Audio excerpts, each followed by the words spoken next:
Hello everyone, welcome to Shastra. PWD assistant എഞ്ചിനീയറിൻ്റെ exam date PSC പുറത്തുവിട്ടിരിക്കുകയാണ്. July 29-നാണ് നമ്മുടെ എക്സാം വരുന്നത്. സോ ഒരു BTech ഇലക്ട്രോണിക്സ് ആൻഡ് കമ്മ്യൂണിക്കേഷൻ കഴിഞ്ഞ ഒരാളെ സംബന്ധിച്ച് അയാൾക്ക് ഡ്രീം ചെയ്യാൻ പറ്റുന്ന ഏറ്റവും ഹയസ്റ്റ് പോസ്റ്റാണ് ശരിക്ക് അസിസ്റ്റന്റ് എഞ്ചിനീയർ PWD. ഒരുപാട് കാലത്തിന് ശേഷമാണ് ഇങ്ങനൊരു എക്സാം PSC വിളിക്കുന്നത്.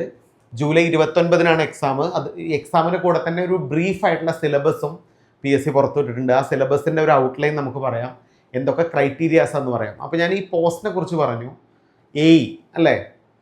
അപ്പോൾ ഒരുപാട് തവണ എഞ്ചിനീയറിംഗ് അസിസ്റ്റൻറ്റ് PWD എക്സാം നടത്തിയിട്ടുണ്ടെങ്കിലും AEയുടെ എക്സാം വളരെ റെയറസ്റ്റ് ആയിട്ട് നടക്കാറുള്ളൂ. അപ്പോൾ അങ്ങനെ നമുക്കൊരു സുവർണ്ണ അവസരം വന്നിരിക്കുകയാണ് അസിസ്റ്റൻറ്റ് എഞ്ചിനീയർ. ഓക്കെ, അപ്പോൾ അസിസ്റ്റൻറ്റ് എഞ്ചിനീയർ എക്സാം എന്താണ്, അതിൻ്റെ ബേസിക് ക്വാളിഫിക്കേഷൻ എന്താണ്, അതിൻ്റെ ഏജ് ലിമിറ്റ് എന്താണ്, അതിൻ്റെ പേ സ്കെയിൽ എത്രയാണെന്നൊക്കെ നമുക്ക് നോക്കാം. സോ പബ്ലിക് വർക്ക്സ് ഡിപ്പാർട്ട്മെൻ്റ് ആണ് ഡിപ്പാർട്ട്മെൻറ്റ് വരുന്നത് അല്ലേ. അതിൻ്റെ സ്കെയിൽ ഓഫ് പേ എന്ന് പറയുന്നത് 55,200 to 1,15,300 ആണ് അതിൻ്റെ ബേസിക് പേ വരുന്നത്. അതിൻ്റെ ഏജ് ലിമിറ്റ് എന്ന് 90 to 40 ആണ്. കാറ്റഗറി നമ്പർ വരുന്നത് 071/2024. ഇപ്പോൾ അവർ പറഞ്ഞിരിക്കുന്ന വേക്കൻസി 2 ആണെങ്കിലും വേക്കൻസീസ് കൂടും ഷുവറായിട്ടും. അപ്പോൾ ഇതാണ് നമ്മുടെ PWD അസിസ്റ്റൻറ്റ് എഞ്ചിനീയറിൻ്റെ ബേസിക് ആയിട്ടുള്ള കണ്ടീഷൻ എന്ന് പറയുന്നത്. അപ്പോൾ ഏതൊക്കെ ക്വാളിഫിക്കേഷനുള്ള സ്റ്റുഡൻസിന് ഇത് അപ്ലൈ ചെയ്യാൻ പറ്റും? ക്വാളിഫിക്കേഷൻ എന്ന് പറയുമ്പോൾ ഒരു പ്രിലിമിനറി ക്വാളിഫിക്കേഷനായിട്ട് പറയുന്നത് BE അല്ലെങ്കിൽ BTech ഇലക്ട്രിക്കൽ എഞ്ചിനീയറിംഗ്, അതുപോലെ തന്നെ റേഡിയോ എഞ്ചിനീയറിംഗ്, അതുപോലെ തന്നെ ഇലക്ട്രോണിക്സ് ആൻഡ് കമ്മ്യൂണിക്കേഷൻ എഞ്ചിനീയറിംഗ്, അതുപോലെ തന്നെ MSc ഫിസിക്സ്. അതിനെന്തൊക്കെ ക്രൈറ്റീരിയാസും പറയുന്നുണ്ട്. അപ്പോൾ ഇത്രയും ക്വാളിഫിക്കേഷൻ ഉള്ളവർക്കൊക്കെ നമുക്ക് ഈ അസിസ്റ്റൻറ്റ് എഞ്ചിനീയറിൻ്റെ പോസ്റ്റിലേക്ക് അപ്ലൈ ചെയ്യാൻ പറ്റും. ഓക്കെ, 40 ഏജ് ലിമിറ്റ് വരുന്നത്. അപ്പോൾ നിങ്ങൾ പ്രത്യേകം ശ്രദ്ധിക്കുക, 40 ഏജ് ലിമിറ്റ് വരുന്നത് അല്ലേ.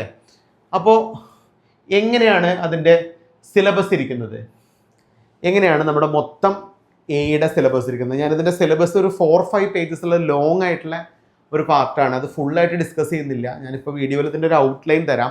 മൊത്തം 9 മൊഡ്യൂളുകളായിട്ടാണ് ഇതിൻ്റെ സിലബസിനെ നമുക്ക് കാറ്റഗറൈസ് ചെയ്യാൻ പറ്റുക. ഫസ്റ്റ് മൊഡ്യൂൾ എന്ന് പറഞ്ഞാൽ ഇലക്ട്രോണിക് ഡിവൈസസ് 10 മാർക്ക്. അതായത് നമ്മുടെ ഫണ്ടമെൻ്റൽ ആയിട്ടുള്ള ഇവല്യൂഷൻ ഓഫ് ഇലക്ട്രോണിക്സ് തൊട്ട് നമുക്ക് ഇതിൽ പഠിക്കാനുണ്ട്. Diode, bipolar junction transistor, MOSFET, power electronics എല്ലാം വരുന്ന ഇതാണ് ഫസ്റ്റ് മൊഡ്യൂള്. മൊത്തം വെയിറ്റേജ് വരുന്ന 10 മാർക്ക്.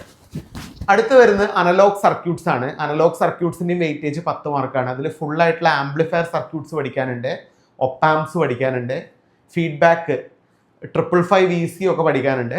ഇതാണ് ശരിക്കും അനലോഗ് സർക്യൂട്ട്സ്. അപ്പോൾ ശരിക്കും കണ്ടോ, ഇത് ശരിക്കും ഈ രണ്ടും അനലോഗ് സർക്യൂട്ട്സിൻ്റെ ഭാഗം തന്നെയാണ്. കുറേ കാര്യങ്ങൾ ഇതിലും വരുന്നുണ്ട് കോമൺ ആയിട്ട് അല്ലേ. പിന്നെ വരുന്ന ഡിജിറ്റൽ സർക്യൂട്ട്സ് ആണ്. ഡിജിറ്റൽ സർക്യൂട്ടും വളരെ ബ്രീഫായിട്ടുള്ള ഒരു സിലബസ് ആണ് കൊടുത്തിരിക്കുന്നത്.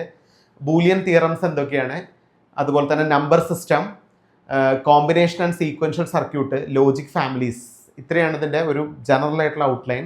ഡിജിറ്റൽ ഇലക്ട്രോണിക്സിനും 10 മാർക്കാണ് കൊടുത്തിരിക്കുന്നത്. അപ്പോൾ ശരിക്കും പറഞ്ഞാൽ ഈ 3 മൊഡ്യൂളുകൾ കമ്പയർ ചെയ്യുകയാണെങ്കിൽ എക്സാക്ട്ലി നമ്മുടെ BTech സിലബസ് എന്താണോ അതാണ് നിങ്ങളുടെ AE സിലബസ്. നമ്മൾ KTU ആണല്ലോ നമ്മളിപ്പോൾ സ്റ്റുഡൻസ് പഠിക്കുന്ന BTech യൂണിവേഴ്സിറ്റി എന്ന് പറയുന്നത്. അപ്പോൾ KTU സിലബസ് വെച്ചിട്ടാണ് ഒരു ഫുള്ളായിട്ട് AEയുടെ സിലബസ് ഡിസൈൻ ചെയ്തിരിക്കുന്നത്. നിങ്ങൾക്ക് കണ്ടാൽ മനസ്സിലാവും. ഈ അനലോഗ് സർക്യൂട്ട്സ് ഒക്കെ നോക്കുകയാണെങ്കിൽ ഹൈബ്രിഡ് പൈ മോഡൽ വരെ സിലബസിൽ ഇട്ടിട്ടുണ്ട്. അത് പ്യുവർലി BTech സിലബസ് ആണ്.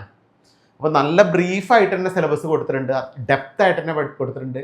ഒരു ചെറിയ ഗേറ്റ് ലെവലൊക്കെ നമ്മൾ നോക്കിയാലേ നമുക്ക് നല്ല മാർക്ക് സ്കോർ ചെയ്യാൻ പറ്റുള്ളൂ. പ്രത്യേകം നിങ്ങൾ ശ്രദ്ധിക്കുക. 4ാമത്തെ മൊഡ്യൂൾ ഏതാണ്? 3 മൊഡ്യൂൾ നമ്മൾ പറഞ്ഞു. 4th മൊഡ്യൂളായിട്ട് സിലബസിൽ കൊടുത്തിരിക്കുന്ന മൈക്രോ പ്രോസസ്സറാണ്. ഒരു മൈക്രോ പ്രോസസ്സർ സ്പെസിഫിക് ആയിട്ട് കൊടുത്തിട്ടില്ല. സാധാരണ 8085, 8086 ഒക്കെ പറഞ്ഞ് കൊടുക്കാറുണ്ട്. ജനറലൈസ്ഡ് ആയിട്ടുള്ള മൈക്രോ പ്രോസസ്സറാണ്. അപ്പോൾ എല്ലാ മൈക്രോ പ്രോസസ്സേഴ്സും പഠിക്കണം. 8085 പഠിക്കണം, 8086 പഠിക്കണം, ARM പ്രോസസ്സേഴ്സ് ഒക്കെ പഠിക്കണം. ഒക്കെ സിലബസിൽ സ്പെസിഫിക് ആയിട്ട് പറയുന്നുണ്ട്. അപ്പോൾ ബേസിക് ആയിട്ടുള്ള മൈക്രോ പ്രോസസ്സറിൻ്റെ ആർക്കിടെക്ചർ പഠിക്കണം, അതിൻ്റെ ഇൻ്റർഫേസിങ് പഠിക്കണം, മെമ്മറി സിസ്റ്റം പഠിക്കണം, ARM, ഇതൊക്കെയാണ് നോർമലി പഠിക്കാനുള്ളത്. 10 മാർക്ക്. ശരിക്കും പറഞ്ഞാൽ മൈക്രോ പ്രോസസ്സർ എന്ന് പ്യുവറായിട്ട് പറയാൻ പറ്റില്ല. കമ്പ്യൂട്ടർ ഓർഗനൈസേഷൻ ആൻഡ് ആർക്കിടെക്ചറാണ് ഇവർ കൊടുത്തിരിക്കുന്നത്. Different types of memory, cache memory എന്താണ്, വിർച്വൽ മെമ്മറി എന്താണ്, അതുപോലെ തന്നെ DMAയുടെ ഫംഗ്ഷൻ എന്താണ്, ഡയറക്റ്റ് മെമ്മറി ആക്സസ് എന്താണ്, പിന്നെ മാപ്പിംഗ് ടെക്നിക്സ് എന്തൊക്കെയാണ്, അതുപോലെ തന്നെ അങ്ങനെ കുറേ കാര്യങ്ങൾ, ബേസ്റ്റ് കണ്ടീഷൻ എന്താണ് അല്ലേ, സീരിയൽ കമ്മ്യൂണിക്കേഷൻ എങ്ങനെയാണ്, ഇങ്ങനത്തെ കുറേ കാര്യങ്ങളാണ് ഇതിൽ കൊടുത്തിരിക്കുന്നത്. അപ്പോൾ അത്യാവശ്യം വൈഡായിട്ട് തന്നെ കമ്പ്യൂട്ടർ ഓർഗനൈസേഷൻ ആൻഡ് ആർക്കിടെക്ചറിലെ കംപ്ലീറ്റ് കാര്യങ്ങൾ ഈ മൈക്രോ പ്രോസസ്സറിൽ പഠിക്കാനുണ്ട്.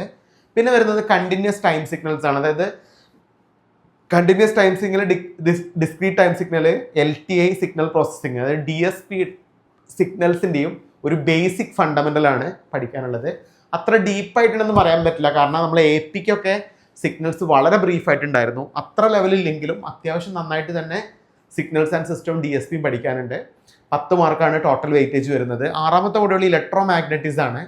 ഇത് നമ്മൾ ഓൾറെഡി നമ്മൾ APയിലൊക്കെ പഠിച്ചിട്ടുണ്ട്. ഇലക്ട്രോ മാഗ്നറ്റിസം, അതിൻ്റെ coordinate system, Biot Savart law, Gauss law, അതുപോലെ തന്നെ ട്രാൻസ്മിഷൻ ലൈൻസ് പോലത്തെ ഇമ്പോർട്ടൻറ്റ് ടോപ്പിക്സ് ഒക്കെ നമുക്ക് എന്തിന് പഠിക്കാനുണ്ട്, ഈ ഒരു ഇലക്ട്രോ മാഗ്നറ്റിസത്തിൽ പഠിക്കാനുണ്ട്. മൊത്തം വെയിറ്റേജ് വരുന്നത് 10 മാർക്ക്. അപ്പോൾ 6 മൊഡ്യൂളിനെ കുറിച്ച് നമ്മൾ പറഞ്ഞു. 7ാമത്തെ മൊഡ്യൂൾ എന്ന് പറഞ്ഞാൽ ബേസിക് കമ്മ്യൂണിക്കേഷൻ സിസ്റ്റം ആണ്. ഇതിന് 10 മാർക്കാണ്.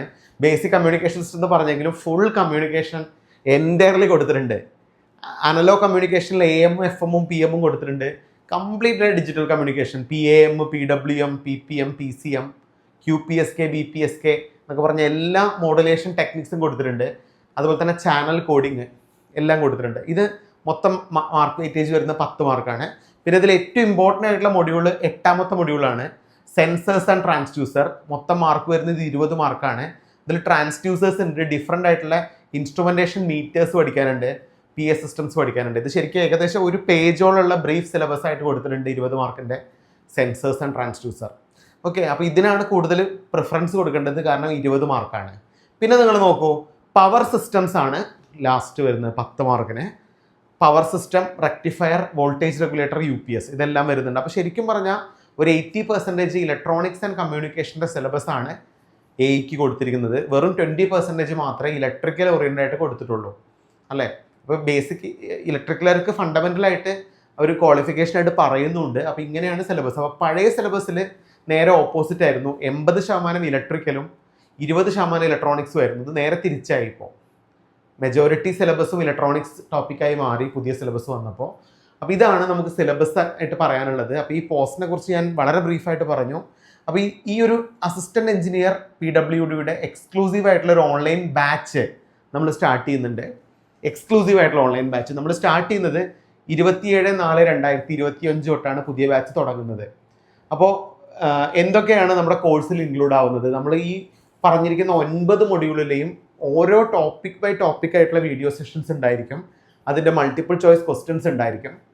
അതുപോലെ തന്നെ നമ്മൾ ഈ ബാച്ചിൽ ജോയിൻ ചെയ്യുന്ന എല്ലാ സ്റ്റുഡൻസിനും ഒരു മൾട്ടിപ്പിൾ ചോയ്സ് ക്വസ്റ്റ്യൻസിൻ്റെ ബുക്ക്ലെറ്റ്, MCQ ബുക്ക്ലെറ്റും തരുന്നുണ്ട്. മൊത്തം ക്വസ്റ്റ്യൻ ബാങ്കും അതിൻ്റെ ആൻസേഴ്സും വരുന്ന രീതിയിലുള്ള ഒരു ബുക്ക്ലെറ്റും തരുന്നുണ്ട്. അപ്പോൾ അത് വെച്ച് നിങ്ങൾക്ക് എഫക്റ്റീവായിട്ട് പഠിക്കാം. അപ്പോൾ ബാച്ച് നമ്മൾ 27/4/2025 തൊട്ടാണ് സ്റ്റാർട്ട് ചെയ്യുന്നത്. പ്യുവർലി BTech ലെവൽ ക്ലാസ്സസ് ആയിരിക്കും. ഗേറ്റ് ലെവൽ ക്വസ്റ്റ്യൻസ് അടക്കം നമ്മൾ ഇൻക്ലൂഡ് ചെയ്തിട്ടുള്ള ക്ലാസ്സസ് ആയിരിക്കും. നിങ്ങൾക്ക് എന്തായാലും എഫക്റ്റീവ് ആയിരിക്കും. ഓക്കെ, അപ്പോൾ നമുക്ക് വളരെ എഫക്റ്റീവായിട്ട് ക്ലാസ്സസ് എടുക്കണം. അപ്പോൾ നിങ്ങൾ ജോയിൻ ചെയ്യുക. Thank you so much.